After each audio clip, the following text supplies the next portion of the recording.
Just take us through that goal. What it meant for you?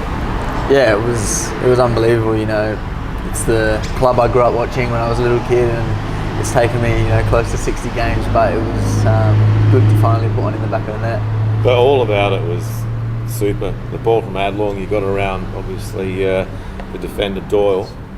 You had a quick look up. You could have passed it off, but what happened? Yeah, to be honest, I don't even really remember looking up. The boys always tell me, just you got to shoot more, you got to shoot more. So Urson kept telling me all game, just next one you get in the box, just shoot. So once I finally got past him, I just put my head down and tried to hit it somewhere near the back post, and yeah, it came off not bad. You struck it pretty cleanly.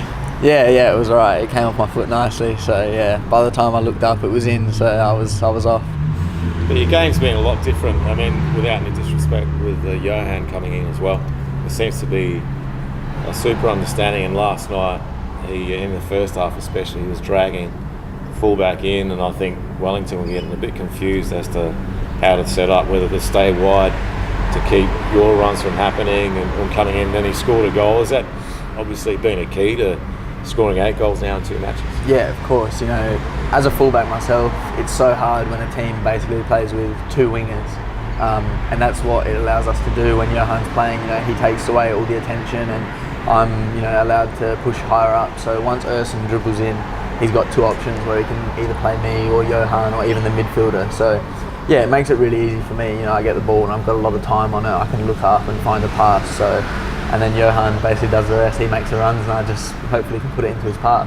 Your record when Johan is playing is phenomenal. Just how much more confidence do you get when he's out there? Yeah, I chatted to him the other day. I was like, man, is this the best season stats-wise you've ever had? Like, if you weren't injured, your stats would be unbelievable this year. And he said, yeah, stats-wise, it's the best I've ever been. So yeah, as long as he can stay fit and keep banging in the goals, it's going to be very good for us. And given your recent past 2 performances, just how much confidence have you got heading in towards this pointy end of the season? Yeah, of course. It's just so good. I feel like when we're out there, we're not really going to concede too many goals. We feel so tight defensively, and then we're putting them away on the other end. So it's just really good. And it sounds a bit funny, but do you feel as though you're playing with some good luck? Finally, like there was some moments there in the start of the season where the balls just weren't going in. Do you feel like you finally got your luck? Yeah, I think at both ends, to be honest. You look at the chance early on, and I don't even know how it didn't go in. Addy somehow got a foot to it and it's come off the post, and we've somehow scrambled it away. So yeah, we've had a bit of luck on both ends, but yeah, we're finishing our chances, and I think you make the luck yourself. We're creating chances, we dominated the game, and we got what we wanted out of it.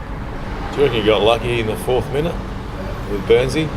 Yeah, I had a look at it last night. I honestly on the pitch thought it was a penalty, but when I look back at it, I actually did touch the ball. So yeah, I think it was a good call. If you look closely, I touch the ball, I kick it into him, and then it goes back into his path. So ref got it right. Yeah, I think so. Yeah. How far can you go now for this season? You got Sydney obviously Sunday week, and you got Western Sydney. You're 4th now, and whether you're 4th at the end of this round depends on what happens in the next couple of games. Yeah, obviously we can't really worry about the other games too much. It's so tight up there, but there's no reason why can't we go to Sydney and take the game to them and beat them. Other teams have done it. Central Coast have done it. Brisbane have done it. We're on top of them on the ladder. Why can't we go there and take all 3 points from them this week? There's no reason why we can't. We've matched it with them at home. When we had so many young boys playing, we matched it with them in the FFA Cup final. So yeah, there's no way we're going to go there and give them an easy game. Do you feel as though you're the form team of the competition? Yeah, I wouldn't say form team. There's other teams that are playing well. You look at Brisbane as well. Their past 6 weeks have been really good as well. It's the A-League. Every game's hard. We didn't go into last night saying, oh, it's Wellington, they're bottom, it's going to be easy. It's every game's tough. No one's going to give you an easy win. So we just got to keep going about our business the same way, and we'll do well. How great was it to see a big crowd as well turn out last night? Yeah, it was awesome. The biggest of the season. So yeah, it's credit to the fans. It's so good playing at a packed Cooper Stadium. There's no better feeling. It's such a good atmosphere, and yeah, it was really good last night. You finally cracked the top 2 side last weekend. If you do Sydney as well, there's every chance you might be getting either one of those 2 again in the finals. So how important is to try to crack Sydney, even though they're Champions League Tuesday night? Yeah, of course, but that's no excuse because we played victory after the Champions League and we lost as well. So there's no excuses. We're going to go there and just take the game to them. And in finals, if you want to go all the way, you have to beat the top teams, and that's how simple it is. So we just got to go there and do our stuff.